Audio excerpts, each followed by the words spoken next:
Assalamualaikum. We're back with video number 6, episode 6 in the series Heal Your Heart. And so in the last video I said that we were going to start on the disease of the heart, but we're actually not going to do that today. We're going to just go over 2 of the main root causes of the diseases where all the other ones kind of stem from. And so the first one, first let me just say, go pause this video, grab a notebook, grab a pen, pencil, whatever, make notes. It's going to be a lot of information in this video. And so for so the 2 main causes of the diseases can be boiled down to these 2 main root causes. So the first one is the love of the world, and number 2 is self-satisfaction. What is love of the world? As most of you already know, love of the world is all about the external, all about money, fame, like external things, material, all the material world, all the material things, basically. And then self-satisfaction is someone who is just satisfied with themselves. They think they're perfect. They don't have to improve on anything. Everyone else is a problem, but they make no mistakes and they're perfect. So those 2 are kind of where all the other diseases stem from.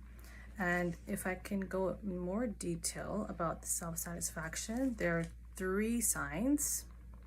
So like I said, number 1, you care too much about yourself and not others.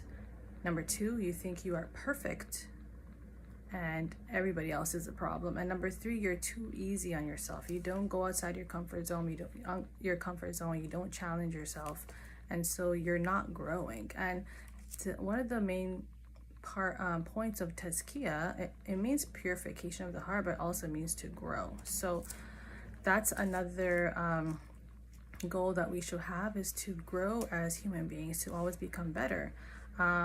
Always think about your actions and your intentions. At the end of the day, journal. Think about what you did, how you can improve. Think about, what did I do today and what was my intention behind it. Always evaluate what you're doing. Number 2, take care of your heart. Make sure you're aware of your feelings and emotions and what you're feeling on the inside, and respect those, because those are all signals from your heart giving you information. And number 3 is pushing yourself outside of your comfort zone and doing things that challenge you, because it's when you are challenged that you will become better. So even when you're exercising, you got to do exercises that are difficult in order for you to become stronger.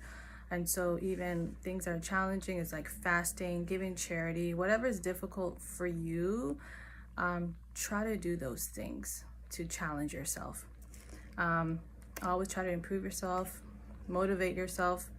And one way to do this is by knowing who you are. If you don't know your weaknesses, your strengths, then you're not going to be able to know what you can improve on. You need to know what your weaknesses are. So make sure you evaluate yourself. Find out what are your weaknesses and what areas can you improve on. Okay. Also, make sure you're aware of who your friends are, your surroundings. Who are you spending the most time with? And make sure you're surrounding yourself with people who are good and people who are going to make you better.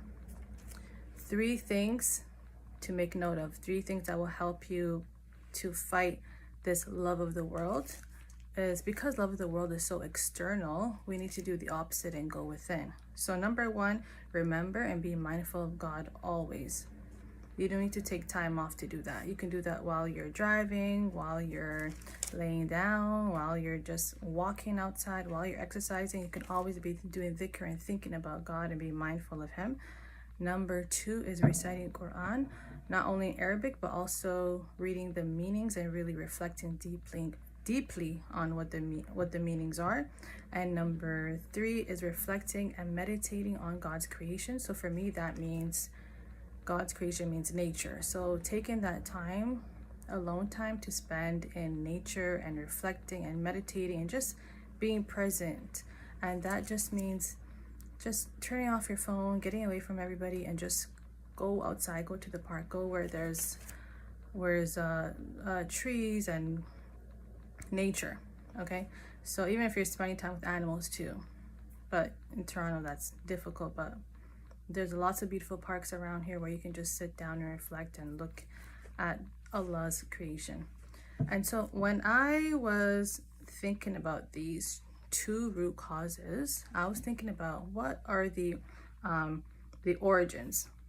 And so I'm thinking about, okay, as kids, we are born into this world pure and good.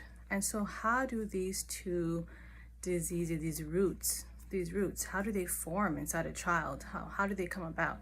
And so as I'm doing my research, I'm thinking like, what kind of parenting would cause these two diseases, or what are like the risk factors that will be not cause, but like what will make it more likely for a child to develop these two diseases. So love of the temporal world, because it's the external, this reminded me of a parent who would just focus on the child's external world. So they're more focused on their marks, their grades, are always comparing them to other kids, and not really getting to know the child's inner world. And so when the child grows up in an environment where the parent only cares about the external of the child, I think that child will grow up to basically look for validation only in the external world. And so they develop this disease of the love of the world. So this reminded me of an authoritarian parent. This kind of parent is those strict parents who they don't care about your feelings and emotion. They don't care about what you think. It's all about what they say. So they're like the commander in the house. It's you do what I say. I don't care what you think. You better come home with good grades. You better be perfect. And so this child grows up with, they're lacking that love and affection from the parent, and so their external world is very void and empty inside, and they're hurting. So they learn that their self-worth comes from the outside. And then for the second one, for self-satisfaction, this is a person who has no rules, no boundaries. So what kind of parent is this? This is a permissive parent. These parents, they do show a lot of love and affection, and they try to give the child everything they want, but there's no consequences and no boundaries, and the kids need boundaries to thrive. And so this child grows up to have this disease, a self-satisfaction disease, where they're just self-satisfied with themselves. They don't push themselves outside their comfort zone. They don't try to do better. They think they're perfect.